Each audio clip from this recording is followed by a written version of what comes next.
Waalaikumsalam warahmatullahi wabarakatuh. Alhamdulillahirrabbilalamin. Jamaah kita yang mudah-mudahan dirahmati Allah Subhanahu wa taala. Pertama-tama mari kita panjatkan puji syukur kehadirat Allah Subhanahu wa taala atas berbagai nikmat yang telah melimpahkan kepada kita, terutama nikmat iman dan Islam. Salawat serta salam senantiasa mudah-mudahan tercurah kepada junjungan kita bersama Nabi besar Muhammad SAW, kepada para keluarga, sahabat, dan tentunya kepada para pengikut yang tetap istiqomah menjalankan sunnah-sunnahnya ila yaumil qiyamah, dan mudah-mudahan kita yang berada di sini termasuk ke dalam golongannya. Amin ya Allah ya rabbal alamin. Alhamdulillah, di sebelah kanan saya sudah hadir Ustadz Firman SAI yang insyaallah taala pada kesempatan kali ini akan memaparkan materi dengan judul nikmatnya tadabbur Al-Quran. Insyaallah saya tidak ada waktu sampai setengah 2 terus tanya jawab. Sebelum kita mulai, mari kita sama-sama membacakan lafaz basmalah. Bismillahirrahmanirrahim. Tempat kami bersama.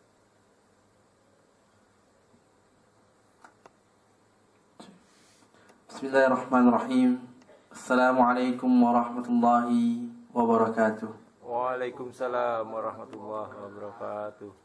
Innal hamdalillah nahmaduhu wa nasta'in wa nastaghfir wa na'udzu billahi min sururi anfusina wa min sayyiati a'malina. Man yahdihillahu fala mudilla lahu wa man yudlil fala hadiya lahu. Ashhadu an la ilaha illallah wahdahu la syarika lahu wa ashhadu anna Muhammadan abduhu wa rasuluhu wa la nabiyya ba'dah wa la rasula ba'dah. Ikhwati yang dirahmati Allah Subhanahu wa taala,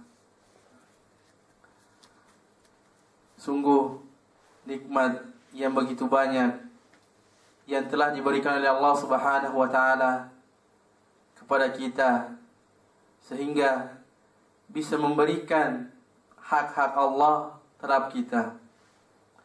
Karena kalau tidak diberikan nikmat oleh Allah Subhanahu wa taala berupa nikmat kesehatan, mungkin kita tidak bisa akan bertemu, bersilaturahmi dengan saudara-saudara kita sesama muslim. Ikhwani yang dirahmati Allah Subhanahu wa taala, salawat dan taslim tak lupa kita panjatkan kehadirat Rasulullah sallallahu alaihi wasallam, Nabi yang jadi panutan bagi kita, Nabi yang menjadi idola kita semua, Nabi yang telah mengajarkan kita tentang Islam dan kalamullah. Ikhwan wa akhwat fillah yang dirahmati Allah Subhanahu wa taala, alhamdulillah siang kali ini kita dipertemukan oleh Allah Subhanahu wa taala di tempat yang suci ini, di tempat yang berkah ini. Karena kriteria, salah satu kriteria tempat suci adalah kalau kita senantiasa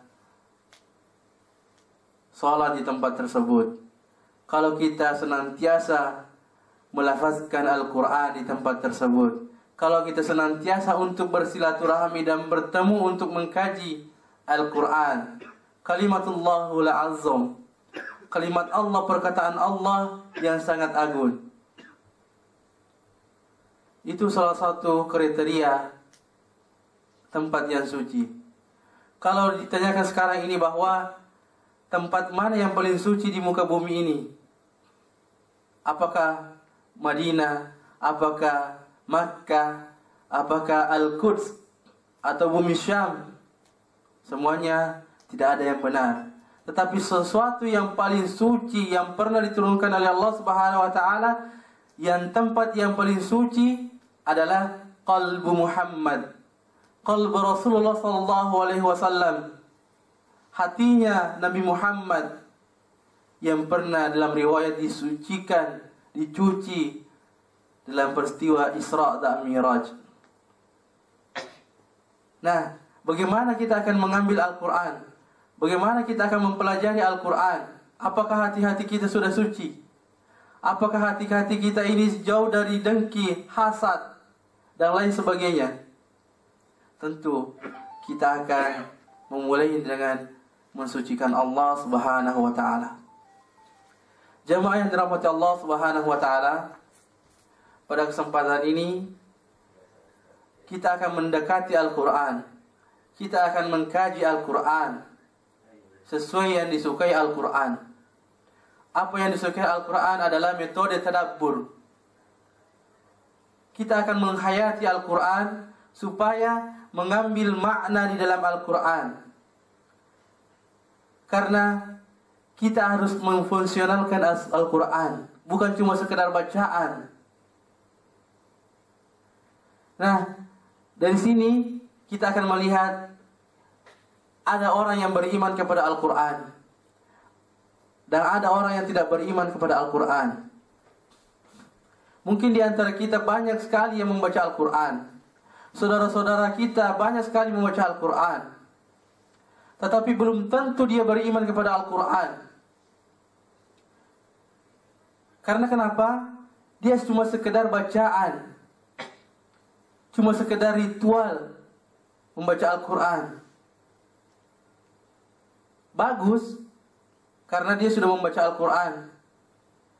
Karena dalam riwayat mengatakan bahwa la aqulu alif lam min harfan, walakin alif harfan, wal lam harfan, wa mim harfan. Saya tidak mengatakan bahwa alif lam itu cuma satu huruf, tetapi ada 3 huruf kata Rasulullah SAW, dan itu dilipat gandakan pahalanya. Itu sudah bagus. Tetapi kalau kita tidak memfungsionalkan Al-Qur'an, tidak mempelajari Al-Qur'an dan menerapkannya, memakai Al-Qur'an, berarti kita belum beriman kepada Al-Qur'an. Ya, bagaimana yang dikatakan orang yang tidak beriman kepada Al-Qur'an? Alladzina atainahumul kitaba yatlunahu haqqa tilawatihi ulaika yu'minuna bihi wa man yakfur bihi fa ulaika humul khasirun. Sebagian kita ada yang membaca Al-Qur'an dengan haqqa tilawati. Nah, orang-orang inilah yang beriman kepada Al-Qur'an. Dia membacanya dengan sungguh-sungguh, tetapi bukan cuma sekadar bacaan. Tapi dia beriman, dia mengamalkan apa yang dia baca. Contoh dalam Al-Qur'an, A'udzu billahi minasyaitonir rajim. Bismillahirrahmanirrahim. Ya ayyuhalladzina amanu taqullaha haqqa tuqatih.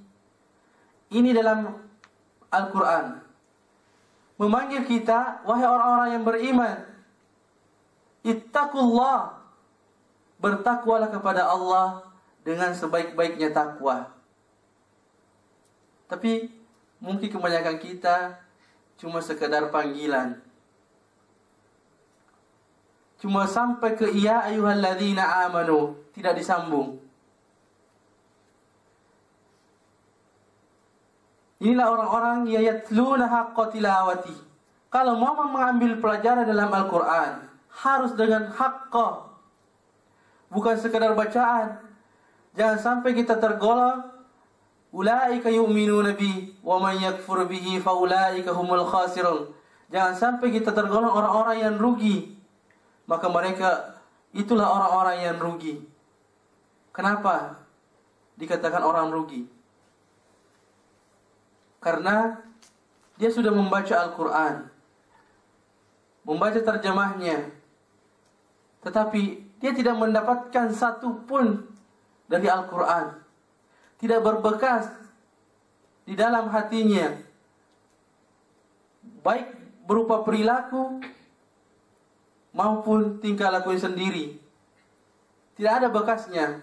Sama halnya bahwa banyak pertanyaan mengatakan bahwa bagaimana umat muslim ini tidak terbelahkan, bahwa dia sholat, dia puasa, dia zakat, dia bersedekah, tapi sholatnya itu tidak ada faedahnya, karena tidak mencegah dari perbuatan keji dan mungkar.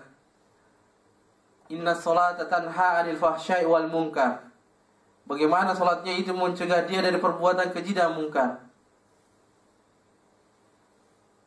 Karena dia cuma sekedar ritual biasa bahwa ini cuma kewajiban saya sebagai sholat. Selesai sholat, selesai kewajiban saya. Tetapi tidak didalaminya, tidak jauh dari khusyuk sholatnya. Mudah-mudahan kita tidak tergolong oleh semuanya. Amin ya rabbal alamin. Yang kedua, ini kekecewaan Rasulullah SAW karena umatnya membaca Al-Quran, umatnya mengkaji Al-Quran, umatnya berpuasa, umatnya bersedekah. Tetapi kenapa Rasulullah SAW kecewa terhadap kita? Wa qala Rasul ya Rabbi, ya Tuhanku, kenapa kaumku ini? Inna qaumi ittakhadhu hadzal Qur'ana mahjura. Ya Tuhanku, sesungguhnya kaumku menjadikan Al-Qur'an ini suatu yang tidak diacuhkan. Ya, sesuatu yang diacuhkan. Akhirnya Al-Qur'an itu disamakan dengan kitab-kitab yang lainnya. Karena kita tidak memfungsikan Al-Qur'an sesuai dengan fungsinya. Kita tidak mengamalkan Al-Qur'an seperti yang dimau Al-Qur'an. Bagaimana kita akan mengambil suatu pelajaran dalam Al-Quran kalau kita tidak beriman di dalam Al-Quran? Dzalikal kitabu la raiba fihi hudal lil muttaqin. Apakah posisi kita sekarang ini belum bertakwa kepada Allah Subhanahu wa taala? Apakah kita belum bertakwa kepada Al-Quran? Apakah kita baru beriman kepada Al-Quran sehingga tidak mendapatkan pelajaran dalam Al-Quran, tidak mendapatkan hikmah dalam Al-Quran? Nauzubillahi min dzalik.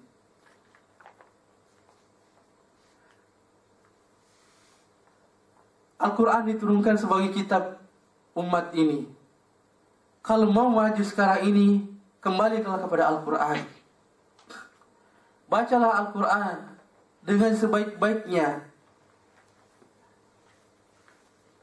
Umat sekarang ini dipecah belah dengan berbagai problem sekarang ini. Anak-anak muda sekarang ini, jangankah anak muda, orang tua saja malu kalau membawa Al-Quran di dalam busway. Tetapi kita lihat orang non-muslim, dia menggenggam Injil di dadanya. Kalau kita masih simpan di dalam tas, itu pun tidak mau dikeluarkan. Membacanya juga sembunyi-sembunyi. Apa yang menjadi permasalahan sekarang ini? Kenapa umat Islam tidak pede dengan Al-Qur'annya? Padahal dia adalah petunjuknya, hudan. Ini petunjuk kita semua. Kalau mau sukses dunia akhirat, kembali kepada Al-Quran. Apa yang mau diinginkan Al-Quran? Mungkin selama ini kita sebagai seperti orang Arab. Mungkin kita semua udah pintar bahasa Arabnya. Jadi cuma baca Latinnya aja, tidak pernah membaca terjemahnya. Akhirnya dia tidak mengerti apa yang mau diinginkan Al-Quran. Karena sudah pintar semua bahasa Arab. Seberapa besar umat Islam di Indonesia yang pernah menghatamkan Al-Quran, baik itu ayatnya dan terjemahnya. Kalau cuma menghatamkan Al-Quran di bulan Ramadan, mungkin kita bisa 30 kali atau 10 kali, 20 kali. Tetapi yang membaca artinya, berapa orang yang membaca artinya? Apakah dia sudah paham semua? Nah, inilah namanya tadabbur. Ini kita akan membaca Al-Quran. Bagaimana membaca Al-Quran dan mengambil maknanya. Jangan kita sopiri bahwa orang Arab udah jelas wakaf, tinggal menerima wakaf Al-Quran dari Arab. Akhirnya disimpan di rumah, gak pernah dibaca, berdebu. Di bulan Ramadan baru diambil Al-Qurannya lagi, mukenahnya baru diambil lagi, tetapi tidak ada bekasnya. Kenapa bulan Ramadan dinamakan Syahrul Quran? Karena umat muslim ramai-ramai membaca Al-Quran. mau paham atau tidak, yang penting baca Al-Quran dulu. Karena memang berkah. Tetapi jangan cuma sampai di dalam Al-Quran. Jangan cuma sampai dalam bulan Ramadan. Bagaimana untuk bulan-bulan setelahnya? Apakah keimanan kita sama di bulan Ramadan? Salatnya gimana di luar bulan Ramadan? Jemaah yang dirahmati Allah Subhanahu wa taala, inilah kekecewaan Rasul kepada kita karena tidak mengambil Al-Quran sesuai dengan fungsinya. Selanjutnya, betapa banyak orang yang menjadikan Al-Quran sebagai dongeng belaka. Ini lebih parah lagi. Dia cuma sekedar udah putar murotal, dengar aja gitu kan. Penting dengar aja, putar di rumahnya 24 jam. Ya, tidak ada salahnya semuanya, tetapi mungkin kita semuanya ada yang lebih baik. Sekarang ini berapa banyak sih waktu kita untuk Islam? Berapa banyak sih waktu kita sisakan untuk membaca Al-Quran? Apakah 5 menit, 20 menit, 30 menit, atau 1 jam? Apakah akhirat kita ini sudah dikalahkan dengan dunia kita? Sudah tidak ada waktu lagi untuk membuka Al-Quran, walau 1 ayat. Sekarang ini sangat mudah untuk belajar Al-Quran, karena sudah didukung dengan multimedia. Ada program teman-teman banyak sekali, one day one ayat atau one day one juz. Ya satu hari 1 juz, alhamdulillah sudah banyak banget gitu kan. 1 hari 5 ayat, ya alhamdulillah, asal dibaca artinya juga gitu. Pertanyaannya adalah, apakah dia cuma sekedar update doang bahwa aku sudah juz 30, aku sudah juz 25, tetapi tanpa didasar dengan tahsinnya, tilawatul Quran. Tingkatan Al-Quran adalah, yang pertama tahsinul Quran, yang kedua tilawah, yang ketiga tadabbur. Ini yang paling tinggi, karena untuk menghayati Al-Quran. Karena bagaimana kita akan menyelami Al-Quran tanpa bacaannya benar? Pasti tidak akan mendapatkan apa-apa.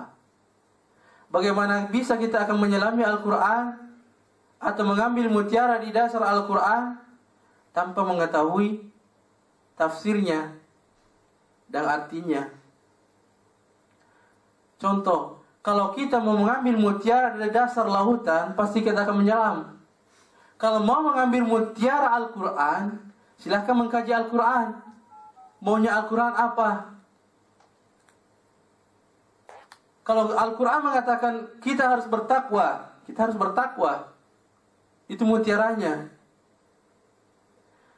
Nggak usah bahwa harus baca tafsir A, tafsir B, baru mau mengamalkan Al-Quran. Terlalu kepanjangan. Kita sendiri yang baca artinya dan pahami maunya Al-Quran apa. Kalau Al-Quran mengatakan berpuasa dan jangan mengunci, ya laksanakan, karena tidak ada yang salah kalau itu dari Al-Quran. Ini kenapa Al-Quran dikatakan sebagai dongeng. A'udzubillahi minasyaitonir rajim. Wa minhum ummiyuna la ya'lamuna al-kitaba illa amani wa inhum illa yazunnun. Dan di antara mereka ada yang buta huruf. Di antara kita ini ada buta huruf. Di Indonesia ini masih banyak orang yang tidak bisa membaca Al-Quran. Bagaimana dia akan mengambil mutiara kalau dia buta? Butanya di sini dia melek tapi hatinya tertutup. Dalam surah Al-Baqarah, innal ladzina kafaru sawa'un 'alaihim a'anzartahum am lam tunzirhum la yu'minun. Sesungguhnya orang-orang kufur, orang-orang kafir, hatinya sudah terkunci. Kamu kasih pelajaran, kamu kasih peringatan, kamu kasih faedah atau hikmah, la yu'minun. Kamu suruh sholat, kamu suruh sedekah, suruh puasa, dia tidak akan melaksanakan semuanya, karena dia tidak beriman. La yu'minun. Am ala qulubihim aqfaluha? Ataukah hati-hati saudara-saudara kita ini sudah terkunci, sudah tidak mau menerima lagi kata-kata bijak, sudah tidak mau menerima lagi al-hikmah atau Al-Quran. Nauzubillahi min dzalik. Kalau hatinya orang sudah mati, tinggal perlu ditakbirkan 4 kali.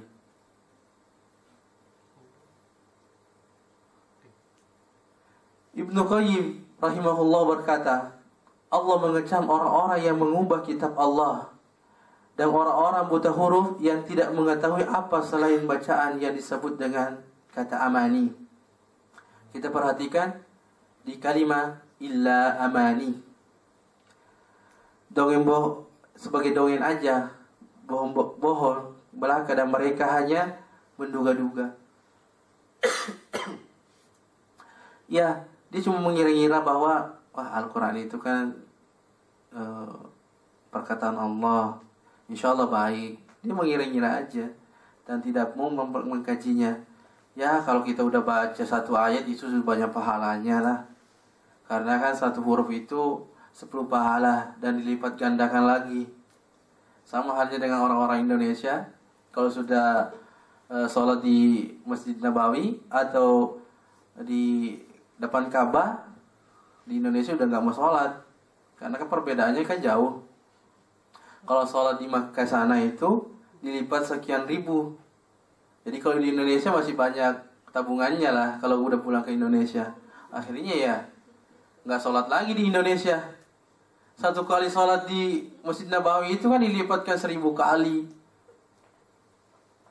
Ya, jadi ya kalau pulang di Indonesia ya sudah banyak ya nggak sholat. Haji, kalau nggak haji malahan kalau di daerah Sulawesi itu kalau nggak dipanggil haji itu bisa marah itu, karena mahal itu belinya titel itu.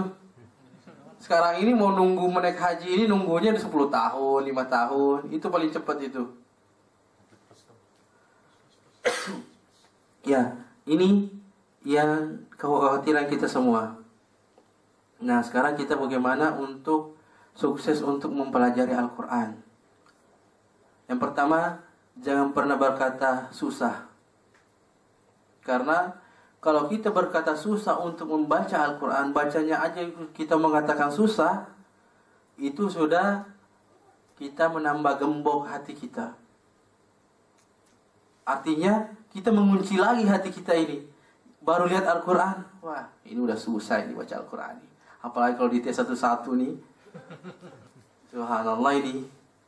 Ya tapi katanya, kata Ustadz ini sudah ada tahsinnya juga di sini ya. Ya Ustadz ya, sudah ada belajar tahsin juga. Mudah-mudahan semua itu, semua apa yang berkaitan dengan akhirat kita, semuanya bermanfaat. Niat saja untuk masuk dalam majelis taklim, kita sudah dinaungi para malaikat. Ya, itu pasti bernilai ibadah. Subhanallah, ada yang fasilitasi bahwa di kantor itu ada pengajian. Jangan kita retek, tanda tangan kontrak aja sama company, kita dikasih dunianya, akhirnya nggak pernah dikasih. Ujung-ujungnya setelah keluar dari sini, ya udah nggak dapat apa-apa. Setelah menghadap Allah, ya Allah, saya 20 tahun. Ya Allah, saya 30 tahun kerja. Dan saya juga ngaji. Gitu. Di mana amalan saya? Itu amalan kamu yang ogah-ogahan. Mau masuk pengajian juga. Ya, kalau diajak lah. Ya, yang butuh siapa gitu loh. Yang butuh pengajian itu siapa? Apakah ini ketakwaan kita sudah tinggi? Nauzubillah min dzalik. Atau berat?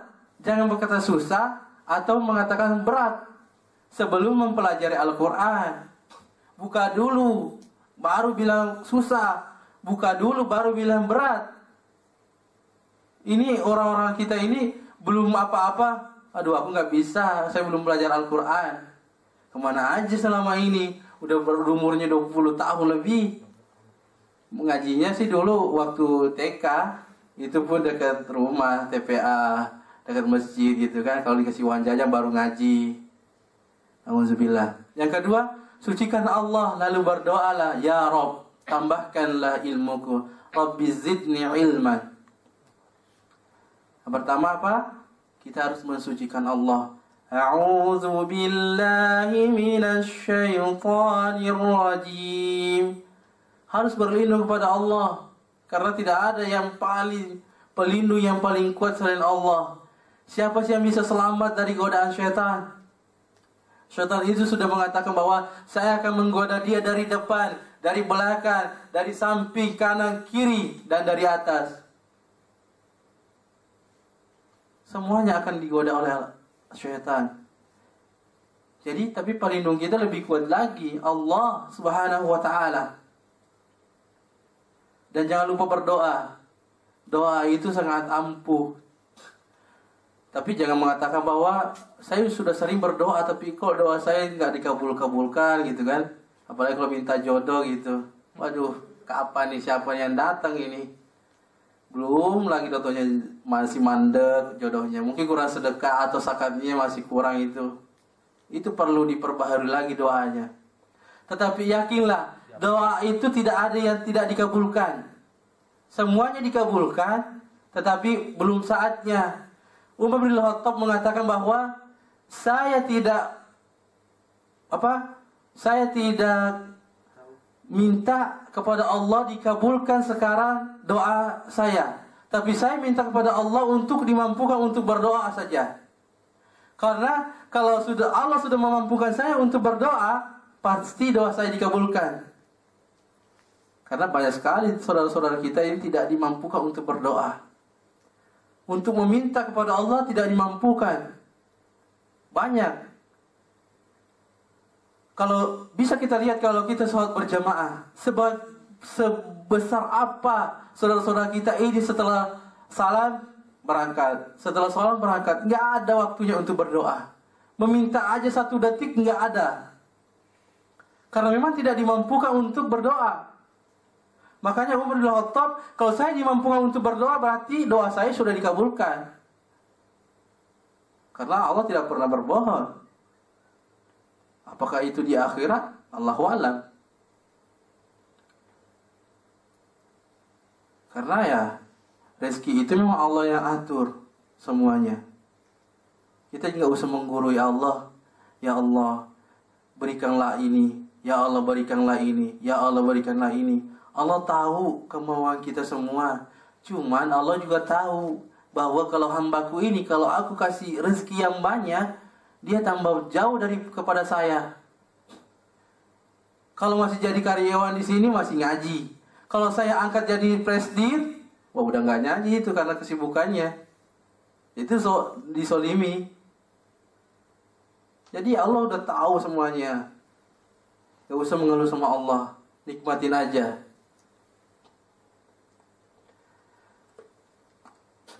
Ini ada 4 ayat dalam Al-Quran mengatakan bahwa jangan mengatakan Al-Quran itu susah, atau jangan mengatakan Al-Quran itu berat.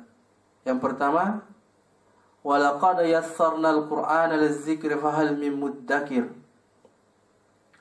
Sungguh, saya sudah memudahkan Al-Quran Lidzikir sebagai peringatan, tetapi adakah yang mengambil peringatan itu? Itu yang pertama. Yang kedua, walaqad yassarnal Qur'ana lidzikri fahal mim muddakir. Ini ayatnya beda-beda ya. Yang pertama di surah Al-Qamar. Yang kedua Al-Qamar ayat 22. Ini semuanya di Al-Qamar. 4 kali diberikan garansi oleh Allah Subhanahu wa taala bahwa Al-Qur'an itu mudah. Walaqad yassarnal Qur'an.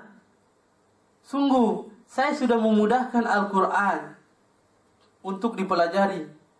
Karena kalau Al-Qur'an itu tidak mudah, mana mungkin Rasulullah bisa membaca Al-Qur'an? Pertama kali diturunkan, sama halnya dengan sekarang. Kalau dikasih Al-Quran, saya tidak bisa baca. Sama dengan Rasulullah awal-awal dikasih Al-Quran. Ma'ana biqari. Siapa saya yang harus membacanya? Tetapi, ya, surah ini diturunkan oleh Allah. Iqra bismi rabbikal ladzi khalaq. Bacalah dengan menyebut nama Tuhanmu. Kalau kita sudah berlindung kepada Allah, insya Allah semua dimudahkan oleh Allah Subhanahu wa taala. Ini garansi dari Allah Subhanahu wa taala 4 kali diulang-ulang dalam surah Al-Qamar. Jangan menganggap bahwa Al-Quran itu susah, Al-Quran itu berat. Tidak. Al-Quran itu sudah digaransi sama Allah. Kalau garansi tokoh mungkin masih bisa kita ragu-ragu. Sebagaimana yang banyak sekali disinggung sama ustadz-ustadz yang lainnya bahwa Al-Quran itu mudah. Tinggal maukah kita belajar. Kalau tidak ada kemauan itu susah. Karena memang kolbunya sudah mati. Ini ada 2 cara orang berquran. Yang pertama, ada yang caranya salah untuk berinteraksi dengan Al-Quran, pendekatan kepada Al-Quran. Ini caranya salah ini. Berinteraksi dengan cara yang kita suka. Banyak orang membaca Al-Quran kalau dia lagi mood. Banyak orang baca Al-Quran kalau Al-Qurannya menarik, covernya. Sekarang ini kan banyak yang ini ada warna pink, warna merah atau apa. Ini kalau dia suka. Tapi kalau dia nggak suka, dia nggak mau baca Al-Quran. Maunya dia aja. Ini caranya salah untuk berinteraksi dengan Al-Quran. Kalau mau mengambil mutiara Al-Quran, harus mencintai Al-Quran dulu. Harus suka dulu kepada Al-Quran. Tapi jangan kita maunya kita gitu. Maunya Al-Quran. Maunya Al-Quran apa? Ya, seperti kalau kita mau sholat, berwudu, menghadap ke kiblat, mensucikan Allah, dan berdoa, itu maunya Al-Quran. Silahkan buka Al-Quran, insya Allah dimudahkan. Kalau kita masih terbata-bata untuk membaca Al-Quran, itu kita mendapatkan 1 pahala bacaannya.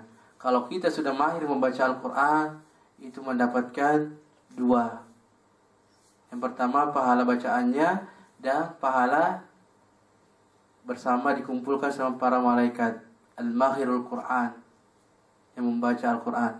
Cara yang kedua adalah cara yang benar, berinteraksi dengan cara yang disukai Al-Quran. Yang tadi kita berinteraksi dengan Al-Quran, mengkaji Al-Quran dengan cara yang mau di Al-Quran. Maunya apa Al-Quran adalah, kalau Al-Quran itu bilang ini haram, kita haramkan. Kalau Al-Quran itu bilang ini halal, kita halalkan. Jangan dibolak-balik. Al-Quran mengatakan ini haram, tapi kita menghalalkan. Jangan lagi menganggap bahwa ini masih syubhat. Jangan mendekat-dekati, jangan coba-coba mendekat dengan syubhat. Jemaah yang dirahmati Allah Subhanahu wa taala, inilah 2 cara untuk mendekati Al-Quran. Nah, baru kita masuk di tadabbur ini. Apakah tadabbur Al-Quran? Tadabbur sama dengan berfikir. Tafakkur. Tafakkur dari kata-kata tafakkur. Duduk, tenang, mengkaji Al-Quran, menghayati isi Al-Quran. Dia baca 1 ayat, baca artinya, mau Al-Quran begini. Itu namanya tadabbur. Dan perenungan mendalam. Kalau sudah baca 1 ayat, baca artinya, kita renungkan. Oh, ini masih banyak bertentangan dengan saya. Arti Al-Quran maunya begini, saya disuruh sholatnya begini. Itu namanya tadabbur Al-Quran. Kita harus bertafakkur, menghadirkan diri kita, ruh kita di saat kita baca Al-Quran. Karena banyak kita yang baca Al-Quran, orangnya di sini tapi pikirannya kemana? Akhirnya tidak mendapatkan apa-apa. Yang kedua, tadabbur adalah menghayati kedalaman Al-Quran dengan ketajaman mata hati. Kenapa awalnya kita singgung qalbu, mata hati? Kalau qalbu kita tidak hidup, berarti kita tidak bisa mengambil Al-Quran. Tapi kunci utama untuk membuka kunci-kunci kolbu kita adalah dengan tadabbur Al-Quran. Kita menggunakan ketajaman mata hati kita. Sepeka apa kita untuk mengambil hikmah Al-Quran, agar dapat menangkap rahasia di balik kata dan makna Al-Quran. Di balik kata artinya adalah makna, di balik artinya itu apa, keinginan artinya, kesimpulan artinya adalah ketakwaan umpamanya. Ya, bertakwa itu kan tingkatannya bertingkat-tingkat, dan itu harus kita di level mana dulu nih mulainya nih, sedikit demi sedikit. Karena Al-Quran itu sangat mudah. Karena kenapa? Awal kita terlahir ke buka bumi ini adalah dengan memakai kata Al-Quran. Apalagi kalau tasdidnya. Kenapa anak-anak sekarang ini, anak-anak baru lahir mengatakan emmah dari kata-kata ummun, ya kan? Emak, ya belum ada bapak di situ. Kurang. Kalau kata-kata emmah itu, wah itu dengan penuh kecintaan.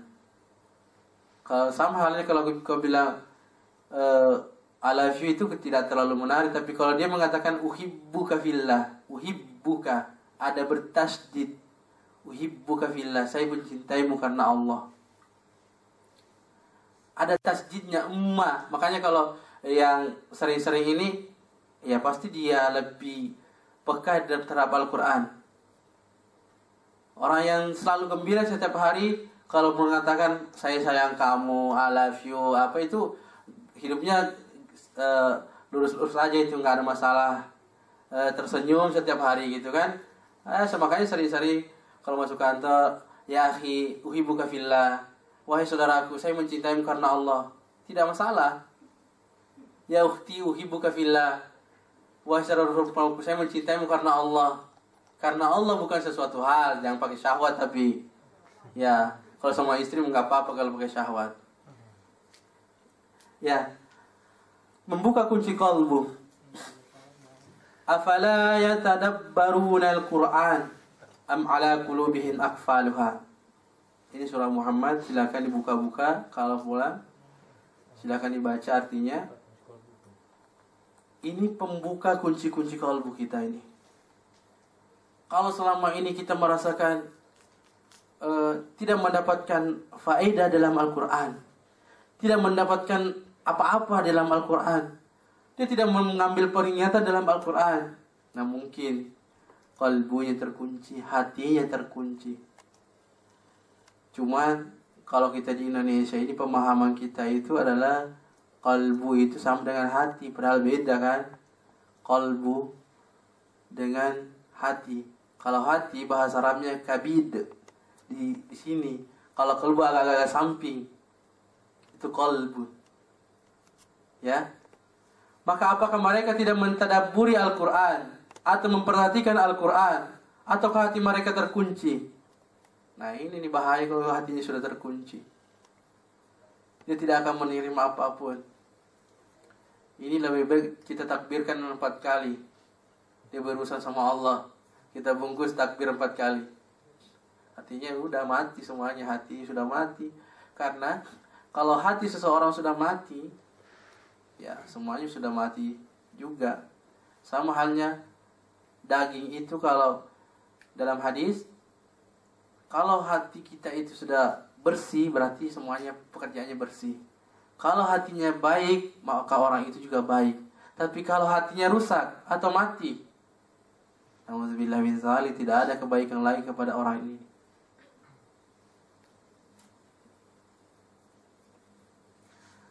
Merasakan bukti Al-Quran. Ini surah An-Nisa. Tadi surah apa? Muhammad. Yang pertama adalah surah Muhammad. Afala yatadabbaruna al-Quran am ala qulubihim aqfaluha. Ini surah An-Nisa. Afala yatadabbaruna al-Quran walau kana min indi ghairillahi lawajaduhu fi ikhtilafan qadira. Kalau sekiranya Al-Quran itu bukan dari Allah. Kalau sekiranya Al-Quran itu bikinan manusia, kalau sekiranya Al-Quran itu bikinan sahabat-sahabat Rasulullah, pasti kita akan mendapatkan perselisihan yang banyak. Maka apakah mereka tidak memperhatikan Al-Quran? Kalau kiranya Al-Quran itu bukan dari sisi Allah, tentu mereka mendapat pertentangan yang banyak di dalamnya. Pernahkah kita mendapatkan pertentangan dalam Al-Quran? Mulai dari ayat pertama sampai ayat berapa? Berapa ayat dalam Al-Quran? 100? Ini ntar BR nih suruh kita situ pas apa? Suruh fikar ya. Ini bahaya nih, udah jarang ngaji nih. Udah antar ujung-ujungnya dia kurangi ayatnya supaya cepat gitu. Ayatnya dikurangi. Kalau juznya sih pasti juz 30 ya. Jangan ditambah juz Al-Fuqat. Ini. Ya. Kalau sekiranya Al-Quran itu bukan dari Allah, pasti kita akan mendapatkan pertentangan yang banyak di dalamnya. Tetapi banyak kaum sekuler sekarang ini mengatakan bahwa wah, ini ayat ini bertentangan dengan ayat ini. Ya kan? Contoh kecilnya adalah ada yang mengkritisi Al-Quran. Sisi lain bahwa di kita suruh berinfak. Ayat ini suruh berinfak. Terus di ayat ini kita suruh bersedekah. Ya sama aja, nggak salah itu ayatnya. Nggak usah so tahu gitu ya. Itu sama aja, infak dan sedekah itu sama aja gitu. Itu terlalu kritis itu. Jadi kita belum ada ilmunya, kita itu belum ada apa-apa. Kita nggak usah terlalu menghukumi. Tetapi kita harus memakai hukum Al-Quran. Tapi jangan terlalu menjadi hakim.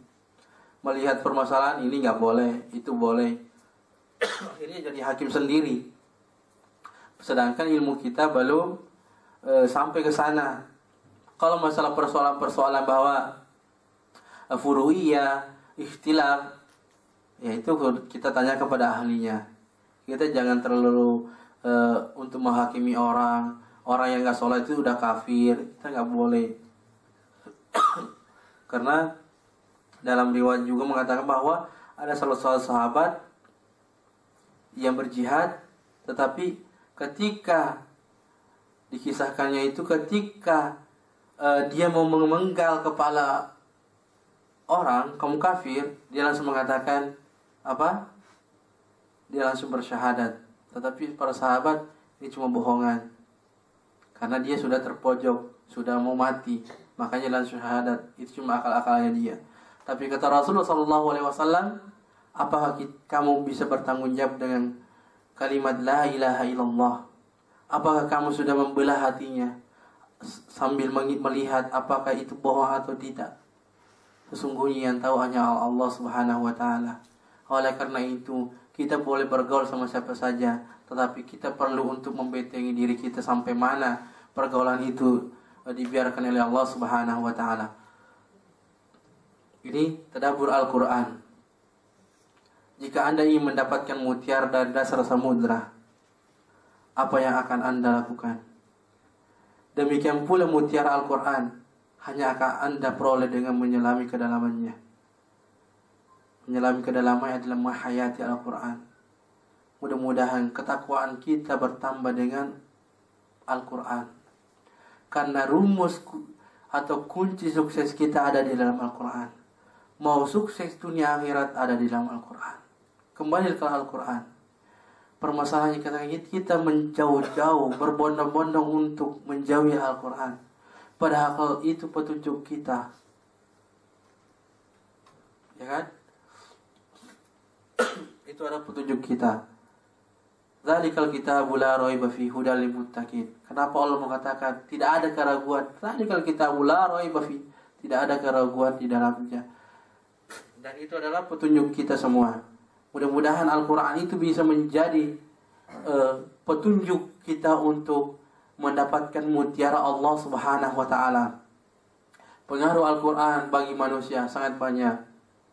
Al-Quran, ini nama-nama Al-Quran, dan berpengaruh kepada tubuh-tubuh kita. Dia sebagai Alkitab. Dia sebagai ruh jiwa kita ini. Kita masukkan ke dalam hati sebagai ruh. Akhirnya perbuatan kita sesuai dengan Al-Quran. Khuluquhul Quran. Akhlaknya ada akhlak Al-Quran. Dia sebagai Ar-Rahman. Dia sebagai An-Nur, cahaya. Dia memberikan cahaya. Cahaya apa?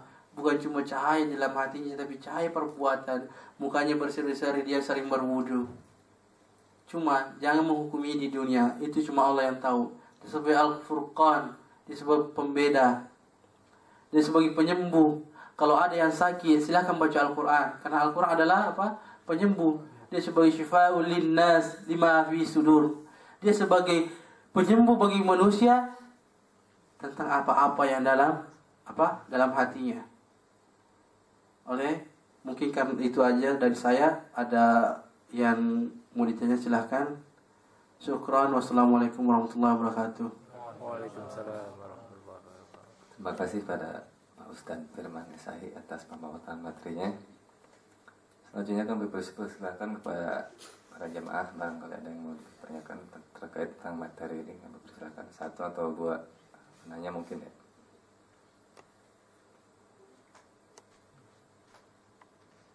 Dari awalnya.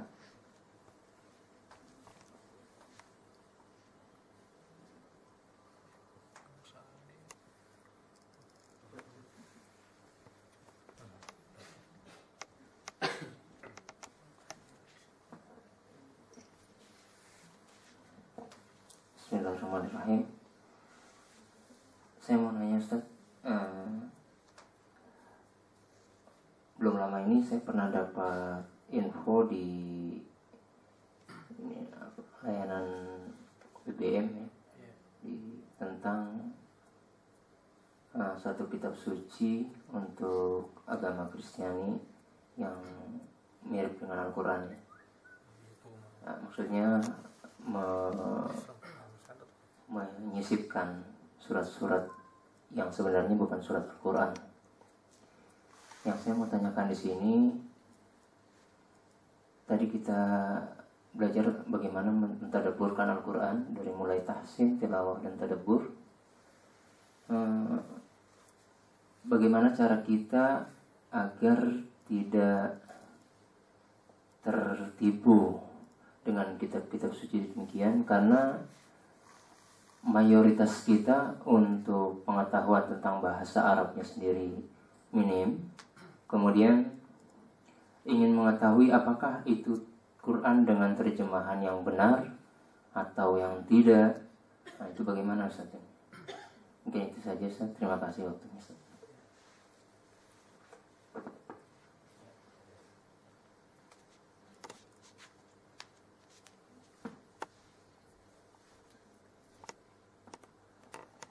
Ya, memang sekarang ini banyak sekali arti Al-Quran yang tidak sama. Bahkan dari Majelis Mujahidin Indonesia itu mengkaji Al-Quran terjemahan Depak, dan itu banyak yang melenceng dari arti Al-Quran itu sendiri, sehingga teman-teman dari MMI, Majelis Mujahidin Indonesia, itu merilis Al-Quran lagi dengan terjemahan sendiri. Karena kebanyakan kita memang cuma mau mengambil Al-Quran, tidak pernah mengkritisi bahwa apakah artinya benar atau tidak, ya kan? Sedangkan banyak sekali penerbit Al-Quran yang menerbitkan buku Al-Quran itu sendiri, apalagi sekarang mau IBF.